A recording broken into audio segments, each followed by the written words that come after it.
तो दोस्तों, सीमा पर जारी तनाव के बीच लद्दाख सेक्टर में लाइन ऑफ एक्चुअल कंट्रोल के पास भारत और चीन के सैनिकों के बीच में गोलीबारी की घटना हुई है। जी हां दोस्तों, लाइन ऑफ एक्चुअल कंट्रोल पर तनाव अपने चरम पर पहुंच गया है।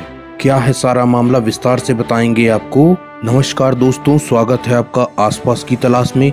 अगर आप इसी तरह की देश विदेश से जुड़ी हुई घटनाओं को देखना पसंद करते हैं तो हमारे चैनल को जरूर सब्सक्राइब करें और साथ में लगे हुए बेल आइकॉन को दबाकर ऑल पर क्लिक करें, जिससे भविष्य में आने वाली वीडियो की नोटिफिकेशन आप तक पहुंच जाए।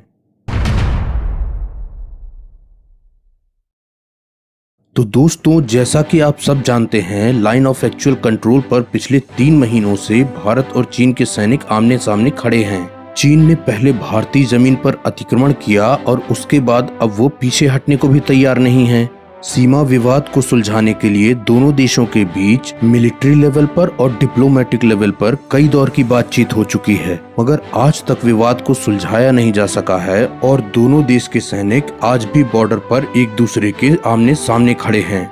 दोस्तों, जैसा कि आप सबको पता है कि चीन ने पैंगोंग लेक के उत्तरी बैंक पर फिंगर एरिया में भारतीय क्षेत्र में अवैध अतिक्रमण किया हुआ है।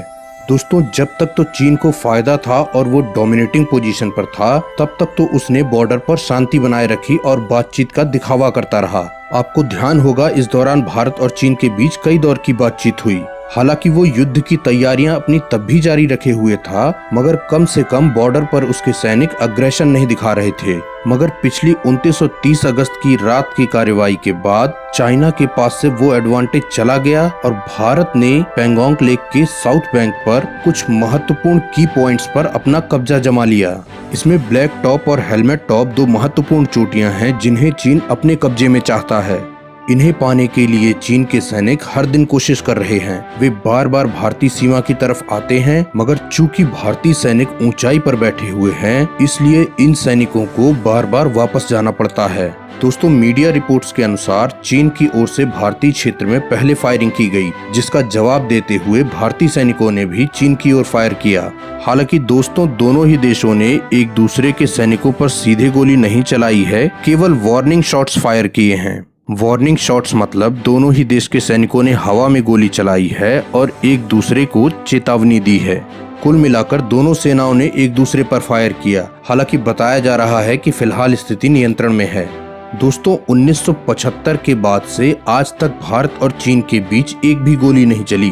भारत और चीन के सैनिकों के बीच पेट्रोलिंग के दौरान झड़पें तो कई हुई, मगर गोलीबारी पिछले 45 सालों से नहीं हुई थी। मगर अब बॉर्डर पर स्थिति काफी तनावपूर्ण बनी हुई है और दोनों देशों के बीच कभी भी युद्ध छिड़ सकता है।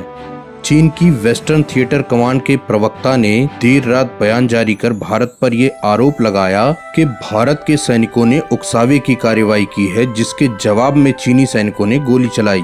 प्रवक्ता ने ये भी कहा कि भारतीय सैनिकों ने चीनी बॉर्डर गार्ड्स की पेट्रोलिंग को बाधित किया और पेट्रोलिंग गार्ड्स पर फायर किया, जिससे चीनी बॉर्डर गार्ड्स को स्थिति को नियंत्रण करने के लिए जवाबी कार्रवाई करना पड़ा। दोस्तों, जैसा कि चीन का पुराना नेचर है, ये उसी के अनुसार जारी किया गया बयान है। चीन पहले बॉर्डर पर उकसावे की कार्रवाई करेगा और पिटने के बाद सारा आरोप भारत पर मढ़ देगा। दोस्तों, इस घटना की टाइमिंग भी काफी महत्वपूर्ण है। LAC के पास फिर से तनावपूर्ण स्थिति उस समय बनी है जब भारत के विदेश मंत्री SCO की बैठक में शामिल होने के लिए मॉस्को जाने वाले हैं और वहां चीनी विदेश मंत्री से मुलाकात करने वाले हैं। वहां भारत और चीन के विदेश मंत्रियों के बीच द्विपक्षीय वार्ता होने वाली है। इसलिए चीन भारत पर दबाव बनाने के लिए बॉर्डर पर इस तरह की कार्रवाइयों को अंजाम दे रहा है, क्योंकि जब भी कोई बड़ी बातचीत या मीटिंग होने वाली होती है, चीन के सैनिक बॉर्डर पर इस तरह की असहज स्थिति बनाकर दूसरे देश पर प्रेशर क्रिएट करने की कोशिश करते हैं। आपको ध्यान होगा, जब चीन के राष्ट्रपति शी जिनपिंग भी भारत आए थे, तब भी चीन की सेना ने बॉर्डर पर इसी तरह की हरकतें की थी। इसी के साथ साथ चीन ने जियांगशु और ह्यूबेई प्रांत से सटे समुद्री इलाकों में सोमवार से मिलिट्री एक्सरसाइज भी शुरू कर दी है। चीन की ये सारी रणनीति, ये सारी चालबाजी केवल और केवल भारत पर दबाव बनाने की कोशिश है। मगर क्या अब भारत चीन का दबाव मानेगा? बिल्कुल नहीं। भारत ने पिछले 3 महीनों से चीन का दबाव मानना बंद कर दिया है और 29 और 30 अगस्त की घटना के बाद तो हम डोमिनेटिंग पोजीशन में हैं। अब दबाव भारत पर नहीं बल्कि चीन पर है। अब चीन को ये डिसाइड करना है कि उसे विवाद कैसे खत्म करना है। उसे शांतिपूर्ण बातचीत के रास्ते चीजों को सुलझाना है या भारत के साथ जंग लड़नी है। दोस्तों, इस वीडियो के लिए इतना ही। वीडियो अंत तक देखने के लिए बहुत बहुत धन्यवाद।